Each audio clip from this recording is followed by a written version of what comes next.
Okay. Hi, I'm Jerome Singletary, actually, and welcome to Positive, the series. I'm Jerome Singletary. I'm your host, and I'm doing things a little different. I'm kind of running rogue because I don't have my producer, but I'm a producer. I got a whole master's degree, so I got this great computer in my hand, so I might as well use it. So I'm here today because, as you all know, I am HIV positive, and I've been trying to live my life out loud, to share a bit of my experience with the world, because we don't really have enough of an understanding of what it is to live with HIV/AIDS. You look in those magazines and you see all that foolishness about people climbing up to the mountaintops and twirling 3 times on the dance floor. Well, I can tell you that that isn't everybody's experience. It certainly isn't my experience. I'm gonna tell you a little bit about my experience right now. I just had a hip replacement. My left hip is crushed because, as a result of the HIV, I developed something called avascular necrosis, which is a disease that causes the joints within the bones of your body to die. Necrosis, bone, that's death. And that has happened to my right knee thus far, which has forced me to have a knee replacement. And it has also happened in my left and right hip. I had the left hip in January of 2019. By the way, today is April the 9th of 2019. I have summarily been in the hospital since November 2018, pretty much, with, a week here, 4 days there. I've been out of the hospital now since March 17th, this is the longest period of time that I've been out of the hospital since Thanksgiving of 2018. Just to give you some perspective. And I'm sure if you look at me, though I look a little bit tired, I don't think I'm wearing illness. I'm not wearing sickness on my face. It doesn't show up in my countenance. And I thank God above for that, because it's only due to his mercy and grace that I'm still sitting here today. But it was incumbent upon me to come to you today and talk, at the insistence of a dear friend. Thank you, Nicole. Because I'm having a rough day today. So, give you a little background real quick. I was talking about the avascular necrosis, which forced me to have a hip replacement back in January. And everybody said, "Oh, it's going to be a piece of cake. You're going to go in on Friday. They'll send you home on Saturday. You just start walking on Monday. You'll be fine." Well, I went for that surgery on Friday, January 25th. On Sunday, January 27th, the area was hot and burning. I was back in the OR on Monday, the 28th, because they found that it was infected. That caused me to have to stay at Mercy for a month in rehab. I came home for 4 days. I gained 38 pounds of fluid in my lower extremities, and it put me back at Northwest Hospital for another month. Um, hmm. While I was in the hospital this last time at Northwest, I developed an umbilical hernia. Oh man, if I didn't have bad luck, I sometimes think I wouldn't have any at all. But, I guess God ain't putting more on me than I can handle. But the folks at the hospital said, "Oh, Jerome, don't worry," And I should have thought about what they told me about. Don't worry, with the hip replacement. Oh, don't worry. The this whole business with your with your hernia, it's a in and out situation. We won't even keep you overnight, so we're not going to bother about doing that now. You'll just go. We'll give you the name of a GI specialist. You'll go in. They'll take care of it. It'll be no problem. No problem. So I had that appointment yesterday, Dr. Blum, over at Sinai, and I'm over there. I'm going over there. I'm happy, just feeling good, waiting to hear all the good news. And while I'm in the room to be seen, I hear all this little commotion going on out in front of the door, and I hear a lot of voices.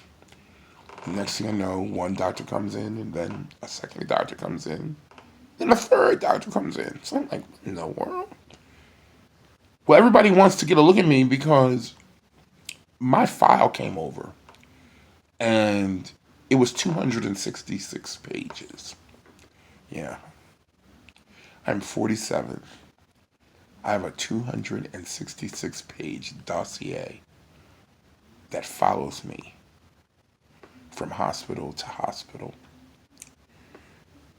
The doctors came in yesterday because the nurse who brought me back told them that the man that she saw before her, it was almost a miracle. She was amazed at my strength, my countenance, my virility, my presence, because they expected, based on what was on paper, they expected to see a weak, frail, diminutive, I guess, waif of a man. I'm 238 pounds and hopefully decreasing, but I'm 5'10", 238 pounds. Diminutive would never be an adjective used to describe Jerome Singletary. There are many adjectives, but not diminutive. I heard all that they had to say, and basically what they told me was that even though I presented so well, um, they they were not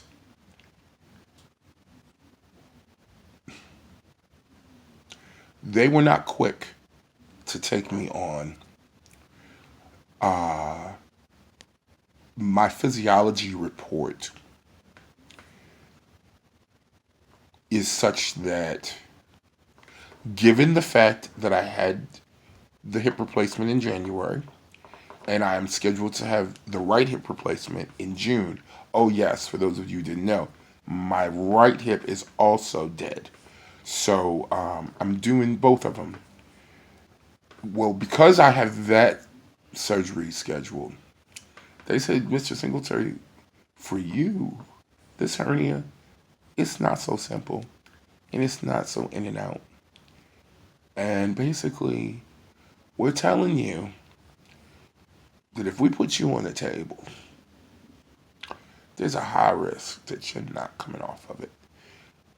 Not on your own 2 feet.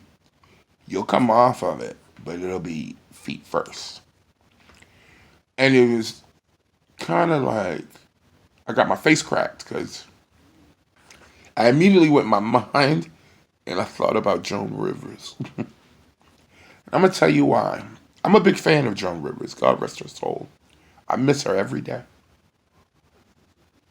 I had the strongest feeling when I heard her on her little show, because I followed her. I watched her in the in bed with Joan and all that. I did all the Joan Rivers stuff. I'm a Joan Rivers fan. And when she talked about the fact that she was going to have just a little thing done, I think it was, somewhere under here or whatever, I said, I just got this grave feeling that, girl, that's not a good idea. Even though you look good and you seem healthy, you're on the go, you are a woman of a certain age. I mean, she was in her mid 80s almost. You don't tempt the fates. And sure enough, she didn't make it. And so I thought about that. What I'm not going to do right now is cry, because I have cried all morning and I cried all yesterday.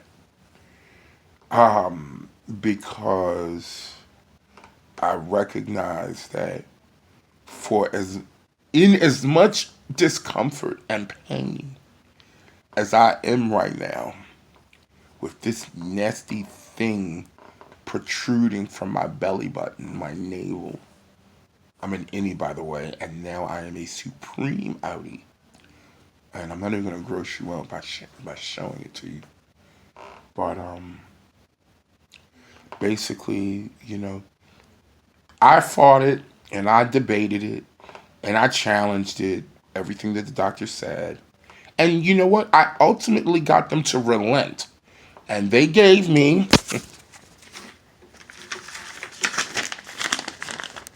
you see that? Well, you can't really see it, but I'm glad I grabbed it because I'm sorry for jerking you around with me. Look, I wanted to grab this stack of papers because I want to read something off to you folks, because after all, I have to be 100% transparent in this journey we call positive. Or I'm calling positive, I guess.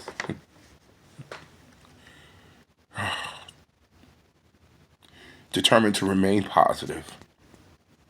Because I am positive.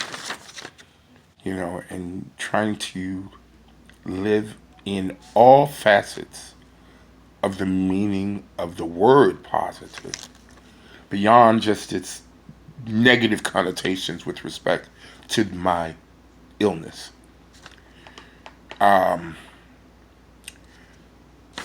They said to me, Mr. Singletary, here's your list of problems.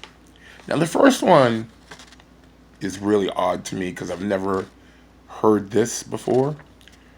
But the first one says, adjustment disorder with mixed disturbance of emotions and conduct. I'm going to have to do a little bit of investigation on that one with my primary care. AIN, which is anal intraepithelial neoplasia and canal HPV. Anal intraepithelial neoplasia, for those of you who don't know, for the non-medical doctors at home watching this, that is a cancer. I have asthma NOS with acute exacerbation, asthma NOS without acute exacerbation, avascular necrosis of bones and currently of both hips, bacterial pneumonia unspecified, BPH, which is benign prostatic hypertrophy or enlarged prostate, urinary retention, chest pains, NOS. I don't know what NOS means. CHF, which is congestive heart failure, chronic kidney disease, stage 3, COPD, which is chronic obstructive pulmonary disease, dehydration. I didn't even know that you could just be permanently dehydrated. And I've been pushing water. As you can see, with my U=U water bottle, I keep that full at all times and with me every day. Depression, major affective disorder, edema, elevated blood pressure without HTNDX, generalized weakness, Hepatitis C, I don't know why that's still on the list because I actually was cured of that in 2016. And then, of course, HIV/AIDS, and they had the audacity to list it twice. Huh. So basically, the doctors decided to inform me that if I really want to have this surgery, I'm going to have to run a marathon of pre-qualifying, pre-operative exam. I have to go see my cardiologist. I'm going to have to see my primary care. I'm going to have to see my ID doctor. I'm going to have to see my pulmonologist. I'm going to have to see my nephrologist. I'm going to have to see my, oh my goodness, my orthopedic surgeon. And, all this within 30 days. And then if they give me a date for the hernia surgery, it would definitely affect the date for the hip replacement. My takeaway is that I guess I don't want to tempt the fates, I'm a God-fearing man, and I know that God's got me. But, I've been listening to the song, God's Trying to Tell You Something. And I think he's just telling me, just get your hip replaced. You can live with this hernia.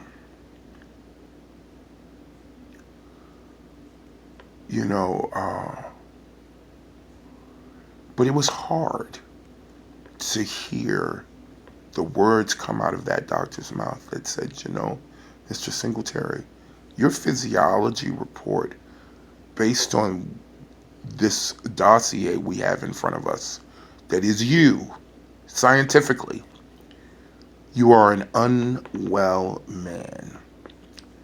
And the likelihood of you surviving 3 surgeries in 1 year,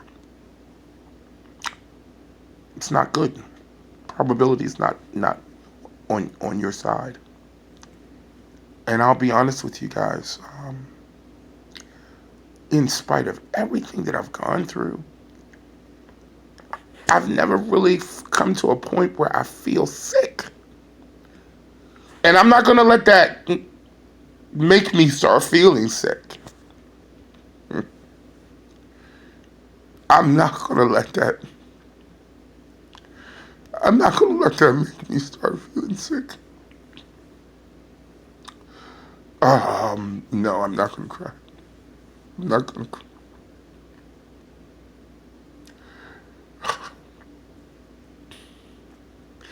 It's just a lot. And I guess I feel the enormity, the gravity of my situation, my circumstance. I apologize. I apologize for the tears. Because I am positive, and that speaks to my outlook. Oh yeah, Whitney Williams said, don't wipe your tears because it's good for your skin.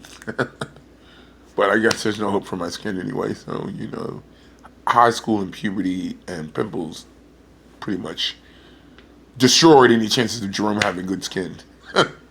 Go figure. But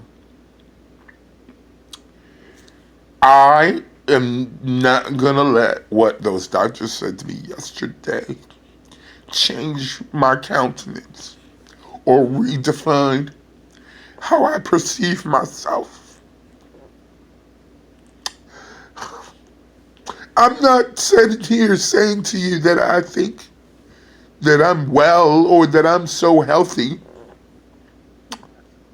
but I don't operate from a place of sickness. And I don't consider myself to be a sick man. when people ask me, I guess when I think about it, I've never even thought of myself as being unwell. But to have three doctors, not one, not two, but three people come in and tell you that they don't want to take you on because they don't think that they could guarantee your survival through a hernia operation, which everybody at Northwest said was so simple. It was in and out. But I guess if I'm judging that based on the way I received and heard the stuff about the hip, even though today the hip is great, but I went through it. That hip that was supposed to only be a 24-hour hospital stay cost me 2 months in the hospital. And it makes me wonder about what I have to look forward to in June. Huh. I I just wanted to share with you, for real, that it's not always sunshine and roses. But as long as the good Lord sees fit to breathe breath in this body, I'm going to continue to be strong and to continue to be my positive, bright, warm, loving self. Because I don't know any other way to be. And I'm going to be who I am until the day he calls me home.